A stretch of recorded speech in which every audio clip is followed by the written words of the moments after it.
भाग्य विधाता भगवान कर्म के लेखे लिखता है।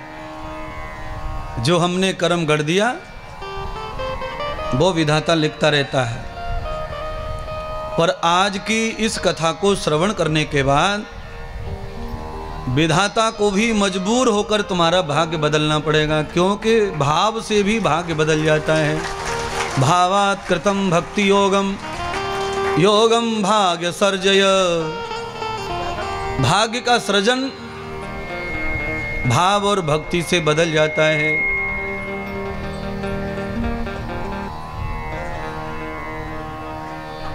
आपने नहीं तो मैंने ही सही, पर मैंने आपके हित के लिए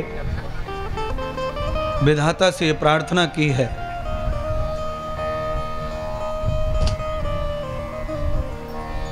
हथेली में चूना लगाकर जो लोग तंबाकू घिसते हैं उनके लिए तो ये गीत बहुत जरूरी था। हाथों में लिख दे सेवा प्रभु की, सेवा प्रभु की लिख दे सेवा गुरु की। लिखने वाले और तू हो के महान लिख दे, मेरे हृदय अंदर सतगुरु का प्यार लिख दे। जिन हाथों ने बहुत कुकर्म किए, जिन हाथों ने बहुत गलत किया है, उन हाथों की वजह से भाग्य बिगड़ जाएगा, लेखन खराब हो जाएगा। तो विधाता के द्वारा लिखा हुआ लेखन कैसे पवित्र हो, उसके लिए यदम भागवतम गक्षम प्रबध्यम त्याज्योत गृह्यताम। अपने घर और संसार का काम माया छोड़ करके भागवत की शरण में आओ, जहां से कि तुम्हारा भाग्य लिखने वाला तुम्हारे भाग्य को नए तरीके से लिखे, सब कुछ समाप्त कर दे और नया भाग्य निर्माण करे। पुराना घर नया हो जाता है, पुराने बर्तन भी नए हो जाते हैं, पुरानी गाड़ी घोड़े भी नए हो जाते हैं महाराज। हाँ, आपके घर में पीतल के तांबे के बर्तन हो तो उसे दुकान पर ले जाओ और वहां से नया ले आओ। पुराना भंगार बिक जाता है और उसके बदले नया कुछ न कुछ पात्र मिल जाता है।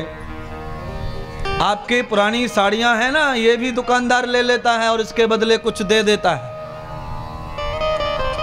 फेरी वाले आते हैं गांव में, पुराने कपड़े साड़ियों से बर्तन दे देते हैं, सामान दे देते हैं, साड़ियां ले जाते हैं पुरानी। जब पुरानी सामान से नया सामान मिलता है तो तुम्हारे फूटे हुए भाग्य को भी नया किया जा सकता है, पर कोई बदलने वाला चाहिए। कौन बदलेगा इसे? इसे बदलने वाला कौन है? तो सद्गुरु ऐसा जानिए, दीपक की सी लोय आई पड़ोसिन ले गई, दीपक से दीपक जोड़। सद्गुरु भगवान ऐसे हैं जीवन में कि कितना भी निश्चल गंधक जीवन हो गया हो, कितना भी बेकार कलंकित जीवन हो गया हो, सद्गुरु की शरण में जो पहुंच जाता है उसका नया भाग्य हो जाता है, जीवन नया हो जाता है, जन्म नया हो जाता है उसका। यस्त्रो जन्ममुत्रयः, 2 जन्म होते हैं। तिवारी जी इधर देखिए, 2 जन्म होते हैं। एक जन्म माता पिता के मूत्र से होता है और दूसरा गुरु के ज्ञान से होता है। जब तक गुरु मंत्र से जन्म नहीं होगा तुम्हारा जन्म पशु तुल्य माना जाएगा। पशु में और तुम में कोई फर्क नहीं है महाराज। क्यों? जन्मम संस्कृति भूत्वाम जन्मम संस्कारम गति। संस्कार के लिए मनुष्य प्रसिद्ध है, और जिस मनुष्य का संस्कार नहीं बना उस मनुष्य को पशु ही समझो, और नहीं तो अगले जन्म में पशु की योनि में ही जाएगा। पशु की योनि से बचना है तो क्या करना चाहिए? तो कहा यदम गत्वा मंत्रय, ज्ञान ले लो गुरु का। किसी विशेष महात्मा के पास जाओ और वहां जाकर मंत्र दीक्षा लो, संस्कार बदलवाओ।